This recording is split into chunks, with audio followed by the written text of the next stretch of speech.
नमस्कार. श्री स्वामी समर्थ. स्वामी कृपेने आपला आजचा दिवस हा खूप आनंदाचा, सुखाचा आणि समाधानाचा जावो ही स्वामी चरणी प्रार्थना करूया आणि आजच्या व्हिडिओला सुरुवात करूया.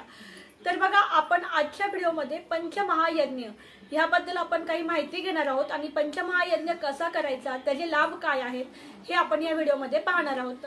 तर व्हिडिओ शेवटपर्यंत पहा आणि कमेंटमध्ये श्री स्वामी समर्थ लिहायला विसरू नका. तर बघा, पंचमहायज्ञ नावाप्रमाणे यामध्ये 5 यज्ञ असतात. माणूस जन्मतः बऱ्याच प्रकारचे ऋण घेऊन जन्माला येतो आणि मागच्या जन्मात केलेले काही त्याचे कर्म असतात, त्याचे त्याला पापकर्म किंवा त्याचे भोग त्याला यावेळेस या जन्मामध्ये भोगायचे असतात. तर हा पंचमहायज्ञ केल्यामुळे त्याची तीव्रता कमी होते. ते जे आपण भोग भोगत असतो त्याची तीव्रता कमी होते. आपल्या जीवनात येणाऱ्या संकट, अडीअडचणी सुद्धा कमी होतात. तर त्यासाठी आपल्याला पंचमहायज्ञ करायचा आहे. तर पंचमहायज्ञ कसा करायचा आणि पंचमहायज्ञ म्हणजे काय, तर ते आता आपण पाहूया. तर पंचमहायज्ञ नावाप्रमाणे त्यामध्ये 5 यज्ञ असतात. पहिला आहे देवयज्ञ, दुसरा आहे ऋषीयज्ञ, तिसरा आहे पितृयज्ञ, चौथा आहे मनुष्ययज्ञ आणि 5वा आहे भूतयज्ञ. तर हे यज्ञ म्हणजे काय, तर अगदी छोटीशी आणि साधी सेवा आहे, पण त्याचे बेनिफिट खूप जास्त आहे.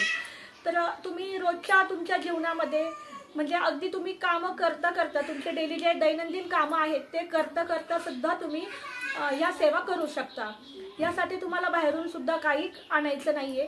जे घरामध्ये आहे अवेलेबल आणि तुमचा वेळ यामधूनच तुम्हाला तुमची ही सेवा करायची आहे. त्यासाठी तुम्हाला फार जास्त काही करायचं नाहीये.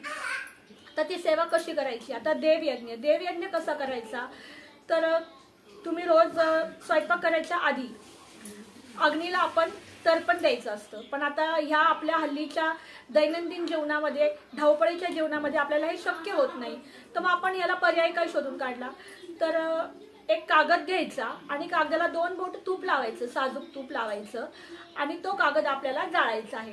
म्हणजे तुम्ही अग्नीला तर्पण दिल्यासारखं होतं आणि तुमचा देवयज्ञ होतो. तर इतका सोपा आहे ही सेवा. दुसरा जो यज्ञ आहे तो म्हणजे ऋषीयज्ञ. ऋषीयज्ञामध्ये बघा, पूर्वी आपली आई, आजी वगैरे स्वयंपाक करताना एक चपाती गाईसाठी काढून ठेवायचे.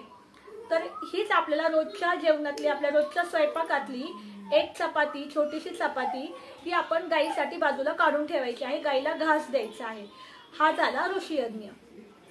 तिसरा जो यज्ञ आहे तो म्हणजे पितृयज्ञ. पितृयज्ञ आपल्याला कधी करायचा आहे, तर आपल्याला तो 12 नंतर करायचा आहे. 12 नंतर आपल्याला पितृयज्ञ करायचा आहे. तर कसा करायचा तो, तर कावळ्याला आपल्याला घास द्यायचा आहे. तर तुम्ही तुमच्या छतावर, गॅलरीमध्ये, खिडकीमध्ये तुम्ही कुठेही हा घास ठेवू शकता. आणि जरी तुमच्याकडे कावळ्याने तो घास खाल्ला नाही तर कोणी कबूतर येऊन खाईल, उंदीर खाईल, कोणता तरी जीव येऊन ते खाऊन जाईल. म्हणजे आपला शेवटी भाव महत्वाचा आहे.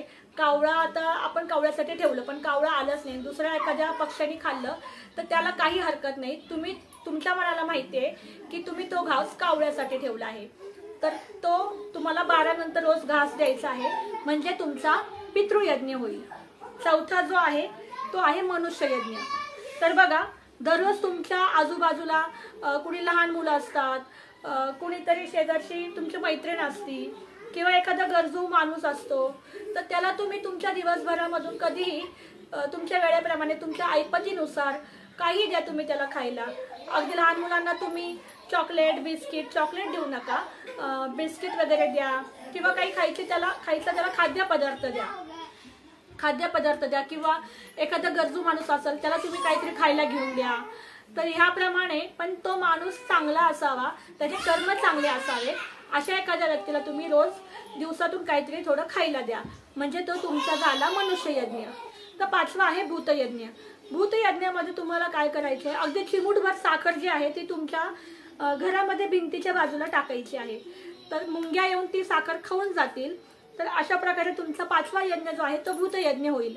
तर ही अगदी छोटीशी सेवा आहे. हे जे 5 यज्ञ आहेत खूपच, म्हणजे तुम्हाला यासाठी काही तुमचा जास्त वेळ द्यायची गरज नाही. तुमच्या रोजच्या कामांमध्ये सुद्धा तुम्ही ही सेवा करू शकताय. फक्त जेव्हा तुम्हाला सुतक असेल किंवा मासिक धर्म असेल त्यावेळेस तुम्हाला हे करता येणार नाहीये. त्याच्या व्यतिरिक्त तुम्ही कधीही करू शकता. तर अगदी छोटीशी सेवा आहे. तुम्ही जेव्हा गाईला घास देणं तुम्हाला शक्य नसेल म्हणजे ऋषी यज्ञामध्ये तुम्हाला सांगितलंय की गायला रोज एक चपाती द्यायची. ते तुम्हाला शक्य नसेल तर तुम्ही काय करायचं की रोज तुम्ही 1 रुपया गाईसाठी काढून ठेवायचा बाजूला एका गल्ल्यामध्ये, आणि महिना झाला की तुम्ही ते जे अमाऊंट आहे, काही तुमचे थोडेफार पैसे होतील ते, त्याचा तुम्ही गवत घ्यायचं, चारा घ्यायचा आहे आणि तो तुम्ही गाईला द्यायचा आहे.